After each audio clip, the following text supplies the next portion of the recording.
నమస్తే అండి. ఈ రోజుల్లో చాలామంది మనకి ఇంకొక డైలీ క్వశ్చన్స్ మనకి యూట్యూబ్ వీడియోస్లో అడుగుతూ ఉంటారు. ఏ కారణం లేకుండా బీర్జాల్లో నొప్పి ఎందుకు వస్తుంది?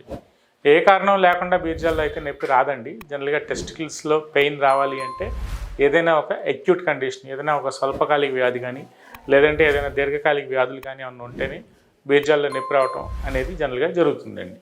సో జనరల్గా ఏ కారణం లేకుండా పెయిన్ వస్తుంది అంటే అది ఏదైనా సైకలాజికల్గానో లేదంటే అతను ఏదైనా ఇస్టిమిక్గా బ్లడ్ సప్లై అది తగ్గి దానివల్ల పెయిన్ రావడం అనేది జనరల్గా జరుగుతుంటుంది. సో ఏ కారణం వల్ల నొప్పి వస్తుంది, ఏ కారణం వల్ల నొప్పి వస్తుందో అంటే ఈ రోజుల్లో మనకు కామన్గా కనిపించే కండిషన్ ఏంటంటే వారికోస్. ఏదైతే మనకి బీర్జాలకి టెస్టికులర్ ఆర్టరీ అనే ఒక బ్లడ్ సప్లై అంటే ఈ రక్తనాళం ద్వారా మనకి టెస్టికల్స్లో టెస్టికులర్ ఆర్టరీ ద్వారా బ్లడ్ ఫ్లో అయ్యి మళ్ళీ వెనక్కి వెళ్ళిపోవడం అనేది జనరల్గా జరుగుతూ ఉంటుంది. సో దీంట్లో పంపిణీఫార్మ్ ప్లెక్సెస్ ఆఫ్ వెయిన్స్ అని ఉంటాయి. సో జనరల్గా ఈ వీనస్ ప్రెషర్ ఎక్కువైనప్పుడు జనరల్గా ఈ వెయిన్స్ ఏమవుతాయంటే రక్తనాళాలు ఏమవుతాయంటే ఉబ్బుతాయి.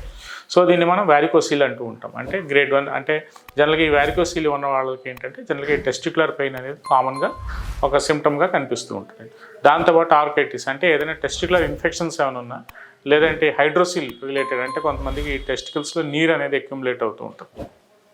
Fluid accumulation, excessive fluid accumulation in testicles. So అలాంటి కండిషన్స్లో ఏదైనా ఉన్నా, హైడ్రోసిల్ లాంటి కండిషన్స్లో ఉన్నా, సో జనరల్గా ఏదైనా లేదంటే దెబ్బలు ఏమైనా తగిలినా, కొంతమంది క్రికెట్ అయ్యి ఆడుతున్నప్పుడు ఏదైనా అక్యూట్ కండిషన్స్లో ఏదైనా దెబ్బలు ఏమైనా తగిలినా, లేదంటే ఏదైనా లోపల ఇన్ఫెక్షన్స్ అంటే టెస్టికల్స్లో లోపల ఏదైనా స్క్రోటంలో ఇన్ఫెక్షన్స్ అన్న డెవలప్ అయినా సో ఈ టెస్టికులర్ పెయిన్ అనేది కనిపిస్తూ ఉంటుంది.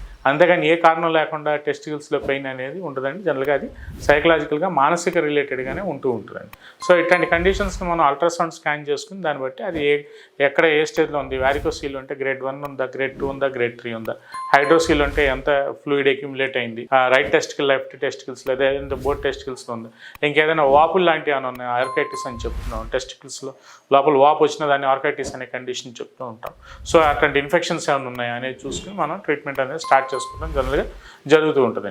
ఏ కారణం లేకుండా అంటే ఇప్పుడు ఉన్న టీనేజర్స్ కానీ యూత్ కానీ టైట్ ప్యాంట్స్ వేయటం, టైట్ జీన్స్ ఎక్కువ వేసుకోవటం, లేదంటే ఇన్నర్స్ బాగా టైట్ ఇన్నర్స్ వేసుకోవటం, సో ఇట్లాంటి వాటి వలన కూడా ఈ పెయిన్స్ అనేవి ఈ టెస్టికల్స్లో పెయిన్ అనేది రావటం జనరల్గా జరుగుతూ ఉంటుంది.